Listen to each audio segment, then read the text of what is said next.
Tərkib hissələri ilə bağlı yanlış fikri müəyyən edin. Giriş hissəsində elmin fədakarlıq tələb etməsi fikri devrin nümunəsində təqdim olunmuşdur. Bu yanlışdır, çünki əsas hissədə verilmişdir Devi haqqında. Giriş hissəmiz sadəcə birinci abzasdır. Devi haqqında ikinci abzası danışır. Bu da əsas hissədir.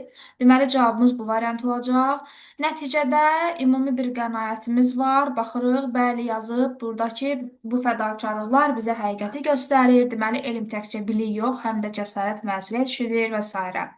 Girişdə elmin təkcə laboratoriya işi olmadığı, həm də fədakarlıq tələb etdiyi fikri təqdim edilir. Baxırıq, giriş birinci abzasdır. Burada da yazıb, bəli, deyir ki, fədakar insanların qəhrəmanlıq dastanıdır. Deməli, doğrudur. Nəticədə müasir dünyaya təsir etməsi ifadə olunur. Bəli, bu da nəticədə verilmişdir.